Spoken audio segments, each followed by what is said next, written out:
माथा झुका के नमन बार बार करे, दुख के एह दलदल से देश के उद्धार करे। कितना कहीं रुआ तो सब कुछ जाने ले, बचा ली विपत्ति से हम यह गुहार करी।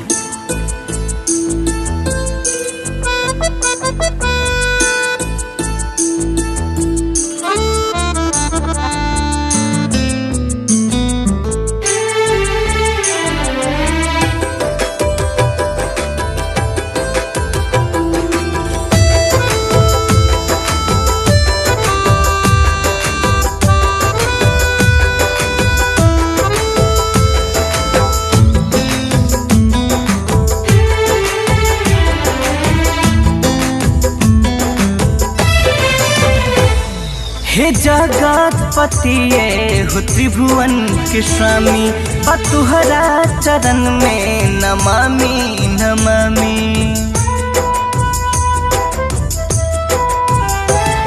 हे जगतपति हो त्रिभुवन के स्वामी, तुहरा चरण में नमामि नमामि।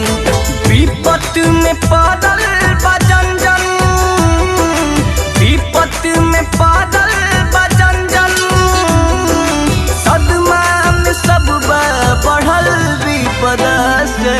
कर न सके केहू दुनिया में रक्षा, ए बाबा सिवा आपके आपदा से। कर न सके केहू दुनिया में रक्षा, ए बाबा सिवा आपके आपदा से।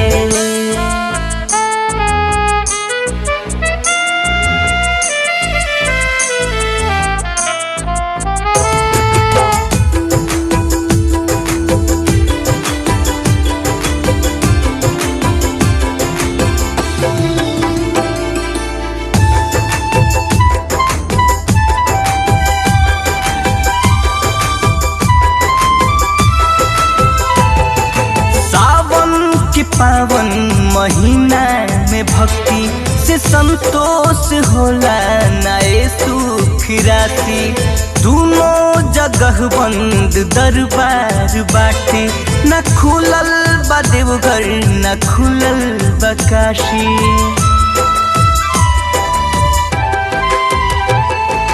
सावन के पावन महीना में भक्ति से संतोष होला, नए सुख राशि।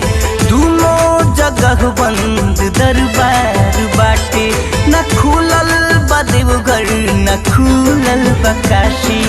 चढ़त न बा गंगा जल, चढ़त न बा गंगा जल, जे चढ़त रहे है सदा शिव सदा से। कर न सके केहू दुनिया में रक्षा, ए बाबा सिवा आपके आपदा से। कर न सके केहू दुनिया में रक्षा, ए बाबा सिवा आपके आपदा से।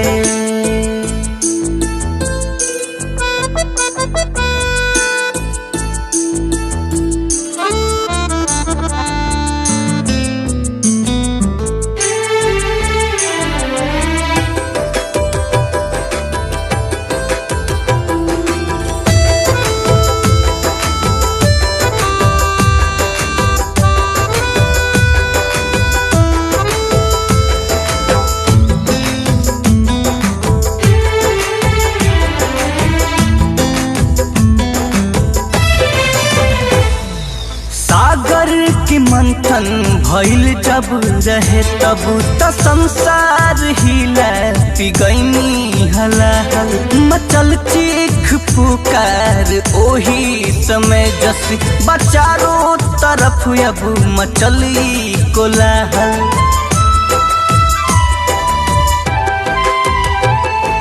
सागर के मंथन भइल जब रहे तब त संसार हिला, पिगैनी हलाहल मचल चीख पुकार। ओही समय जस बचारो तरफ अब मचली कोलाहल।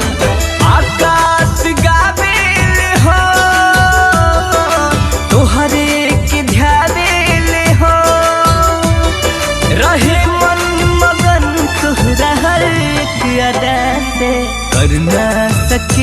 केहू दुनिया में रक्षा ए बाबा सिवा आपके आपदा से कर ना सके केहू दुनिया